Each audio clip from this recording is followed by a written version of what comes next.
Episode 125 Ishan की बकबक express.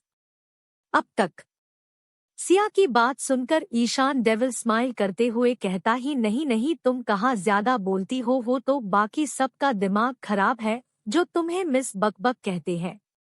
तो आज से मैं भी तुम्हें बकबक एक्सप्रेस कहूंगा। तो चलो मैं तुम्हें तुम्हारे घर छोड़ देता हूँ, वरना तुम्हारी छोटी सी बच्ची नाराज हो जाएगी ना।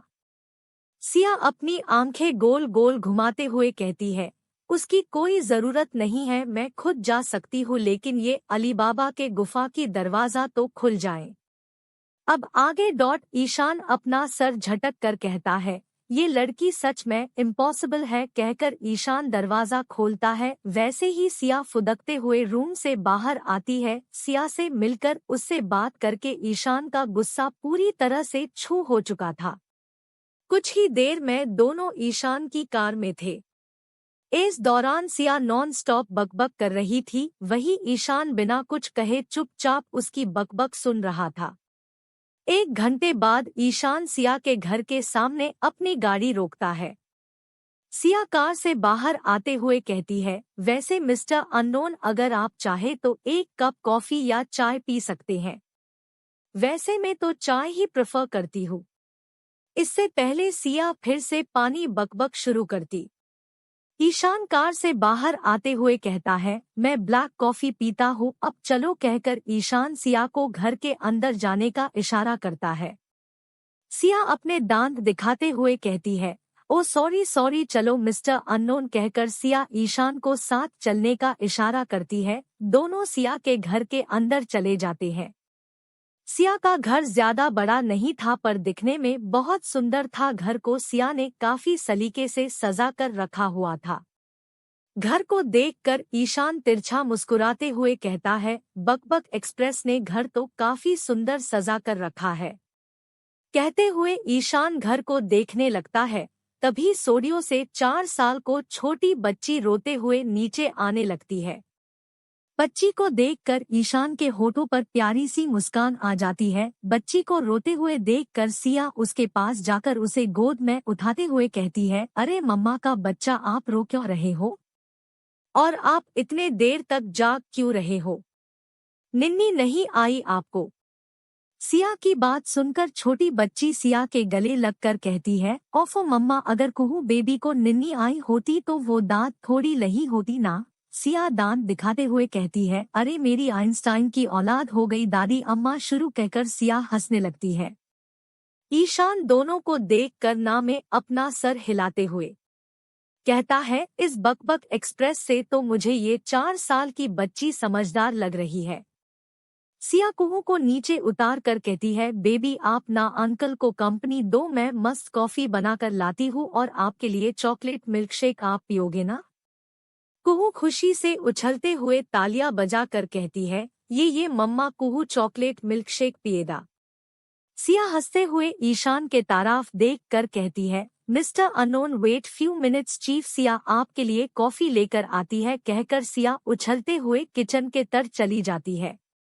ईशान ना मैं अपना सर हिलाते हुए कहता है, वे लड़की तो खुद बच्ची है, पता नहीं एक बच्ची की माँ कैसे बन गई। कहते ही उसे किसी की के घूरती नजरें खुद पर महसूस होती है। ईशान सामने देखता है तो कुहू अपने छोटे छोटे हाथ सीने से बंधे उसे ही घूर रही थी। खुद को यूं घूरना पाकर ईशान अपनी दोनों आईब्रोज उचका देता है और कहता है, छोटा पैकेट, ऐसे क्या घूर रहे हो? कुहू ईशान को खा जाने वाली नजरों से घूरते हुए अपनी तोतली आवाज में कहती है, ओ तो आत हो न वो अगदू इंसान जिसने मेरी मम्मा को थैंक्स भी नहीं बोला था।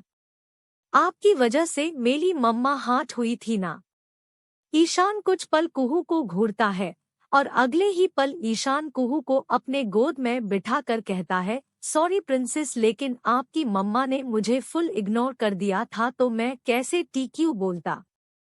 कुहू अपने गाल पर उंगली रख कर सोचते हुए कहती है, हम बात तो आज सही कर रहे हो अगदू अंकल। ईशान कुहू को घुर के देखते हुए मन ही मन कहता है, ये दोनों माँ बेटी बिल्कुल एक जैसे हैं। पर कुछ भी कहो, दोनों हैं बहुत क्यूट। कहकर ईशान कुहू के चबी चिक्स पर किस कर देता है। कुहू अपना गाल सहलाते हुए कहती है, आउच अंकल आपकी दाली चुभी। कुहू की बात पर ईशान जोर जोर से हंसने लगता है। तभी सिया अपने हाथ में ट्रे लेकर किचन से बाहर आती जाया और ईशान को कॉफी, कुहू को उसका मिल्कशेक देकर सामने वाले सोफ आर बैठकर चाय की चुस्की लेने लगती है। कुहू अपना मिल्कशेक पीते हुए मासूमियत से कहती है, मम्मा डैडा कब आएंगे? अब देखो मैं तो 4 ईयर की भी हो गई हूँ। आप उनको मुझसे कब मिलवाएंगे? कुहू की बात सुनकर सिया जोर जोर से खांसते हुए ईशान को देखने लगती है और अगले ही पल कुहू को हल्का सा डांटते हुए कहती है, कुहू बेबी आपको कितनी बार कहा है कि आपके डैडा आपको नहीं मिल सकते? क्या मैं आपके और बड़ी बुझी आपके लिए काफी नहीं है? आज के बाद फिर से डैडा वाली बात मत कहना बच्चा कहकर सिया कुहू को घूरने लगती है। ईशान अजीब नजरों से सिया को घूरते हुए कहता है, छोटी सी बात पर बच्ची को क्यों डांट रही हो बकबक एक्सप्रेस? ऐसा भी क्या गलत बोल दिया उसने? एपिसोड 126 देवांश ने दिया अनिका को धोखा। अब तक कुहू की बात सुनकर सिया जोर जोर से खांसते हुए ईशान को देखने लगती है और अगले ही पल कुहू को हल्का सा डांटते हुए कहती है, कुहू बेबी आपको कितनी बार कहा है कि आपके डैडा आपको नहीं मिल सकते? क्या मैं आपके और बड़ी बुझी आपके लिए काफी नहीं है?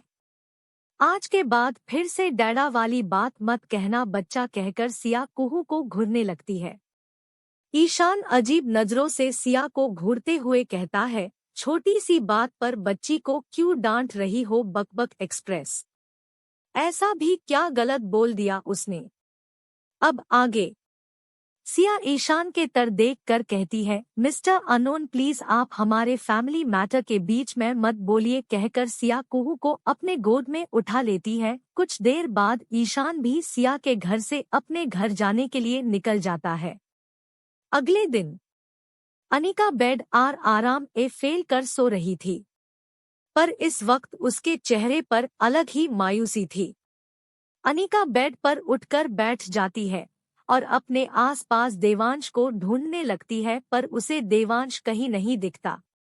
अनिका अंगड़ाई लेकर बेड से उठती है और फ्रेश होने के लिए बाथरूम चली जाती है। आधे घंटे बाद अनिका ड्रेसिंग टेबल के सामने जाकर खड़ी हो जाती है और अपने बाल बनाने लगती है।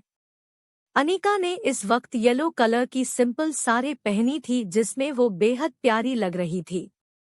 अनिका तैयार होकर अपने मांग में देवांश के नाम का सिंदूर लगाती है। तभी उसे दरवाजे से टिक कर खड़ा देवांश दिखता है, जो उसे बिना किसी भाव के देख रहा था। देवांश कमरे के अंदर आकर अनिका के सामने खड़ा हो जाता है। अनिका देवांश के गले लग जाती है और बच्चों की तरह कहती है, देव आप खा चले गए थे, आपको पता है ना? आपको देखे बिना मेरी सुबह ही नहीं होती। अनिका देवांश से शिकायत करती है। देवांश झटके से अनिका को खुद से दूर करके उस पर चिल्लाते हुए कहता है, दूर रहो मुझसे अनिका। देवांश के चिल्लाने से अनिका सहम जाती है। आज पहली बार देवांश ने उससे इस लहजे में बात की थी। अनिका घराते हुए कहती है, ये क्या कह रही हो आप देव? देवांश अनिका के बार को कसके अपने मुट्ठी में भर के गुस्से में कहता है, तुम्हारी हिम्मत कैसे हुई मेरी कुमुद आंटी को मारने की? उन्हें हम सबसे दूर करने की कहकर देवांश गुस्से में अनिका के आंखों में देखने लगता है। देवांश की बात सुनकर अनिका रोते हुए कहती है, ऐसा नहीं है दे दे देव, आप मेरी बात सुनो, मैं ने की किसी को नहीं मारा। अनिका सिसकियां लेते हुए कहती है। देवांश झटके से अनिका के बालों आप छोड़कर कहता है, तुम्हें धोखा दिया है सबको, तुम जेल से भागी ही मुजरिम हो, you are a bloody criminal. मैं चाहूँ तो तुम्हें अभी के अभी पुलिस के हवाले कर सकता हूँ, पर मैं नहीं करूँगा। जाती हो क्यों? क्योंकि तुमने मुझे बेड पर काफी अच्छे से सैटिस्फाई किया है, तो तुम ये समझ लो कि उसके बदले मैंने तुम्हें पुलिस के हवाले नहीं किया और ना ही किसी को कुछ बताऊंगा। बदले में चुपचाप मेरे घर से निकल जाओ कहकर देवांश गुस्से में अनिका को घूरता है। अनिका रोते हुए कहती है मैं कहीं ही जाऊंगी, मैं आपकी वाइफ हूँ, आपको छोड़कर कहीं नहीं जाऊंगी। कहकर अनिका एक बार फिर देवांश के गले से लगकर फूट फूट कर रोने लगती है। देवांश अनिका को झटके से खुद से दूर करता है और उसके बाल पकड़कर लगभग खींचते हुए कमरे से बाहर लाकर हॉल में खड़े आनंद के पास छोड़ते हुए कहता है, अपनी बेटी को ले जाओ यहाँ से, मुझे ये लड़की अपने आसपास भी नहीं चाहिए। देवांश के सडन एक्शन से घर के सभी लोग हैरान हो जाते हैं। विवान, नीरज, वीरू, आलेख, डैनियल, अरुणिता, कामिनी, इशिका, स्टेला, कनक, साची सभी देवांश के हरकत पर हैरान थे। देवांश आनंद के तरफ देखकर चिल्लाकर कहता है, सुना भी तुमने, अपनी बेटी को ले जाओ यहाँ से। विवान देवांश के पास आकर कहता है, देव क्या बात है, तू ऐसे क्यों बात कर रहा है? उनसे देख कल जो भी हुआ उसके वजह से तो तू नहीं कर रहा ना ये सब? अगर हाँ तो उसमें अनिका की कोई गलती नहीं थी। देवांश गुस्से में अनिका को घूरते हुए कहता है, मैंने कहा न, मैं इस लड़की के साथ कोई रिश्ता नहीं रखना चाहता। देवांश जैसे ही कहता है, विवान उसे जोरदार थप्पड़ जड़ देता है। विवान गुस्से में देवांश का कॉलर पकड़कर कहता है, क्या कहा तूने? ये लड़की? हाँ, क्या हो गया है तुझे देवांश? तू अनिका से ऐसे कैसे बात कर सकता है? बीवी है वो तेरी? देवांश विवान से अपना कॉलर छुड़वा कर कहता है, अगर है तो कुछ दिनों बाद नहीं रहेगी, मैं बहुत जल्द हमारा रिश्ता खत्म कर दूंगा और बात यही खत्म। कहकर देवांश जाने लगता है। तभी कामिनी आकर उसका हाथ पकड़कर कहती, श्या, इसे कैसे रिश्ता खत्म हो सकता है? देवांश, तुम ये बिल्कुल सही नहीं कर रहे हो। आखिर क्यों, क्या वजह है कि तुम अनिका को छोड़ना चाहते हो? उस बच्ची के बार इन एक बार भी नहीं सोचा तुमने?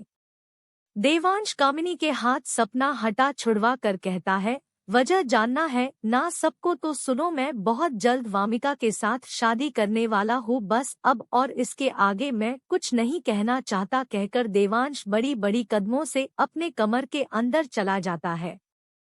इधर अनिका के कानों में तो बस कमरे में कहे देवांश के शब्द गूंज रहे थे। अनिका अपने आंसू पोंछते हुए कहती है, सबके सब एक एजी होते हैं, सभी अनिका को हाथ करते हैं। देवा हाथ मी टू। अनिका को कोई प्यार नहीं करता। कहकर अनिका जमीन पर पाट कर जोर जोर से रोने लगती है। आलेख जल्दी से अनिका को गले से लगा कर कहता है, baby girl please don't cry, तुम्हारे आलू भाई हमेशा तुम्हारे साथ रहेंगे, he loves you a lot. कहकर आलेख कसके अनिका को हक कर लेता है। सभी अनिका को समझाने लगते हैं। कुछ देर बाद अनिका खुद को संभालते हुए कहती है, डैडा मुझे घर लेकर चल प्लीज। आनंद काले अनिका को गले लगा कर कहता है, हाँ बच्चा, हम अभी गाजर जाएंगे, वैसे भी यह अब मैं तुम्हें रहने भी नहीं दूंगा। कहर जैसे ही आनंद अनिका को लेकर जाने लगता है, कोई अनिका का हाथ पकड़ लेता है।